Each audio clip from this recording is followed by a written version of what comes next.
खुदोम मचा अमगा लैरे दु सुमाइना daily use है Payal hello ma'am welcome back to my channel ma'am करम तौरी आई होप मैम नुंगाइरंबा नुंसीरबा इमा लेबाकपु खैरमजरी सो मैम ngasi वीडियो से आई हगोचरागे वीडियो सिगा ina मैम दा ngasi शेयर तौजनी से लुहुंग पंथा ओरबनिया को मैम लुहुंग कया चटपगी दमक प्रिपरेशन तौबदा अखोइदा अहानबदा इंपोर्टेंट ओरिबा नुपी अखोइदा इंपोर्टेंट लेरिसि कइनो ओइबसे अखोइ फिरोन लेरे दुके पुरमते इंपोर्टेंट ओइदि सनालिकॉन को द सनालिकॉन से को दुम थमजला दुम लेबा अखोइ यूज तौनरागा को दुम मक्सलकपदो माइ कलर दो मक्सलकपदो अदोइ तमकता अखोइ सुनारिदा चलागा सिंगदु चटनै को द सुना कया सुनारिदा टोइना सिंगदु पदो यामना रिक्स ओइबगुम तौरिको अदुगे रिक्स ओइबा हाइसे सनादो पुरगा चटपदसु रिक्स अमनी अदुगे दि सुनारिना करम तौना संदोरकनी अखोइ डाउट लैबनी को सना मांगजै अखोइ सेंदोगा हाइना को दो डाउट से लेजबनी दो ngasi से आइना युमदा दुम सना से कुमाइ सिंदोकनी फजना सुनारी टाइप ता को फजना लंघनबा अहनबा ओइना लंघनबा याबा फिबम दा को ngasi से ट्रिक्स अमा मयाम दा ए शेयर तो जनिंग नाइ वीडियो से कापनी दो वीडियो सिगा ए मयाम दा जाम इजी वे दा को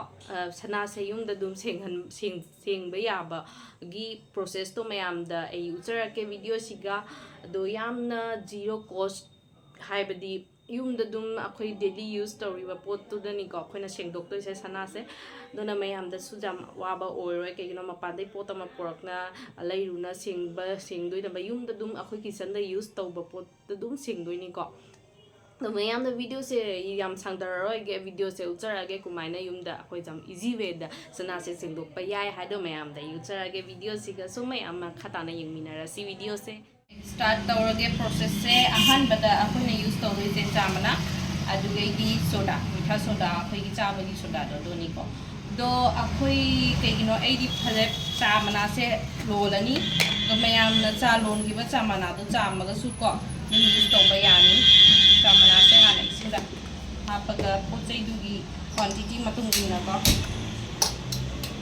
अहानबदा सौगलनी चामना से फजना सि लैरे रुपा खरा इसी लेरे सनागी अखोइगी यामना को मोशन बसे पुरोंते लिक्सिंग सनागी लिक्सिंग याम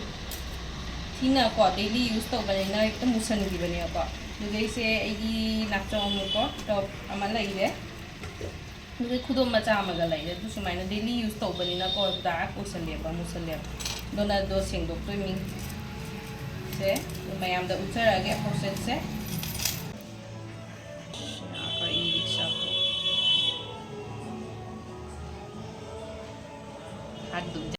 so मैम चामना से सौरे ए हदी अकोटे जना सौहलनी तो सौ ना पोत से हापोय को थांगरागा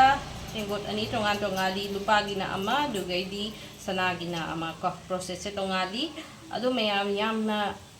जीरो कॉस्ट हाइबदी युंगी प्रोडक्ट अदुम युमदा यूज तोनबा पोचैना कुमाइना लाइदो से वीडियो सिगा यंगनी आइसु फर्स्ट टाइम ट्राई तौजबनी मैम यंगसी कुमाइ रिजल्ट से लाई दो सुनारीदा चला सेंगदोक्पदैदी युमदा ओइना सेंगदोक्पनादि को मैमदासु कानारानी पैसासु तिंगारोय अदुगेदी रिक्सु लैत्रे अम तबो यारे चामना से रिसे तेंगोत अनी से थम्मे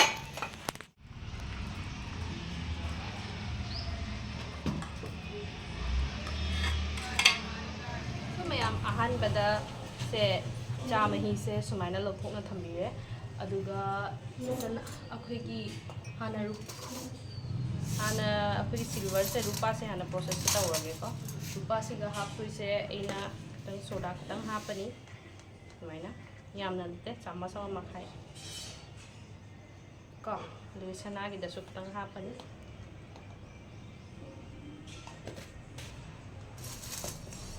दुगे अखोइगी साबन डिटर्जेंट पाउडर खरा हापनी रूपा से सिगा हापचल लगे अदुगे सनागिना टोंगाली हाइसे करिगी सनादना अखोइना टर्मरिक हापतोइनिको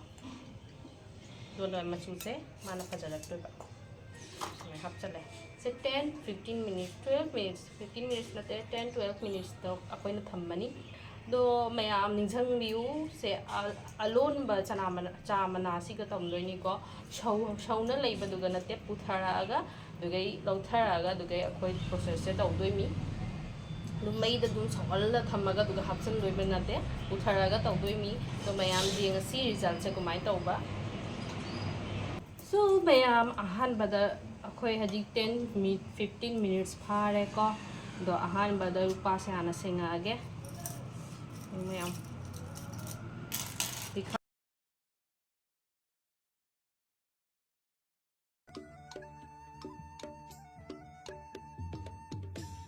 घरे Cool. so mayam normally brush sama laurani se yu chanupi gi payal ni ko pi ingai gi duge se na pambom jai se nai gi se hana rupa se senga age kadina jam na kan na seng doi na te tap na dum softly dum seng dok toi ni ko main tau na seng dok ni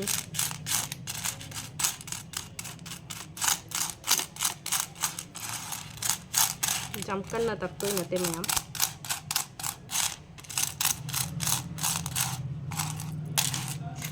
ambo jai je mo senga age ingai gi mai saum ba da mo buk na pibi rak ka pam lon jai ni yang nung si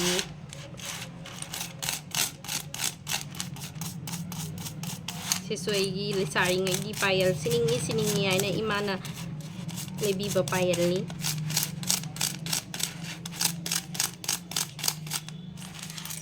mai tong sing dokter ge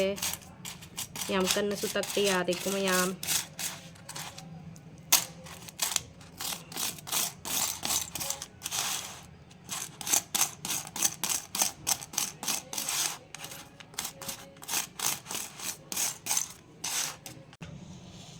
mayam jeong ko sige musin mu ba se kocin sige musin mu na mot pa se chang ba se sing dora ke ko mayam yeng si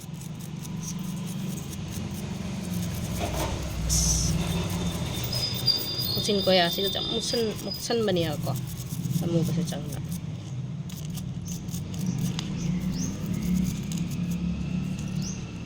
mayam sing se ba wa jana sing e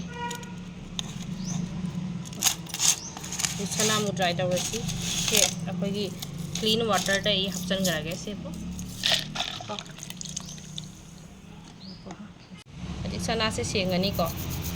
sana kudop se ana sengage sumai maning da se amuba se amot pa se ko maning chiga yamna paksan bani aba ko amot pa se sumai phajana tap na akhoi sing doctor ni te nakin chwai da yamna amot pa se lei san mani ko sai tong no buruk second se supirani sumaina last lick si ko daily use tau bani na ko mas ga mot kan ngene aba ko on ko sin se khanau dei re ke ya hawe na maksan gi bata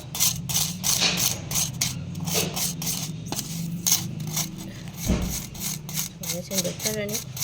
yare ni mayam jadi aku se clean water da samani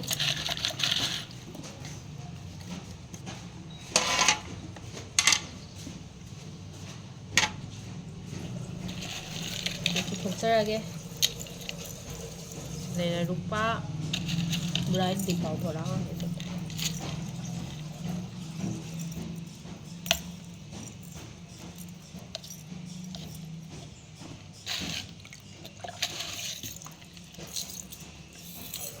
potshakna se lai jare clean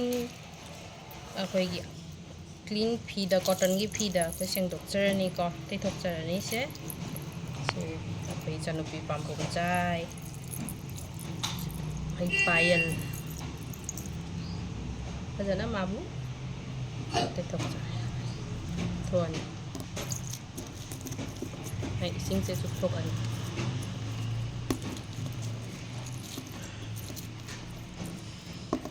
mayam kam phajana sing hai do jen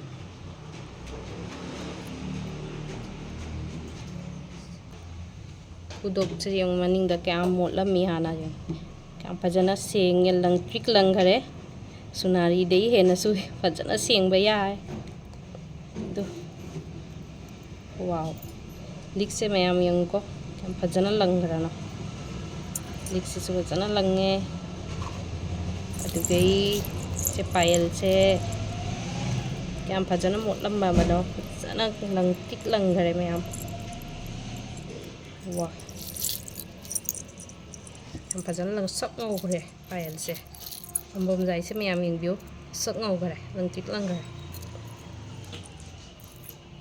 sana kudop si super jana langre amot pa maning dana pam basing do loin chakre sana pag na gi sisu yung ko mayam tap se okay so mayam sumaina simple way da yumda ko sijinaba pochai khara na akoi sumaina trick sama puthokpa yai ko sumaina try tawba yai yumda dum paisa tinghan da vida sunari da chatpadi rik samta log da vida ko yumda dum phajana sana se sengan singdok na khoi use tawna ba yani atugaidi result si sumayam da dum aina mamang do utsare kyam phajana lange pura sana ahan ba dumaina ko pura sana se han du phajana ahan ba dumai langre sana se as aisu result se uba da jam shocking result ni aisu first time try tawraga bayam da ina share tawrakpani phajana langchik langare ahan ba sana du main tawkare mayam तो ma'am पैसा zero cost ma'am ऐसे idea से trick से ma'am share तौजरगनी आई video से पामजब like subscribe तौबीरको मैम सो लोसनजरगे वीडियो से सिगा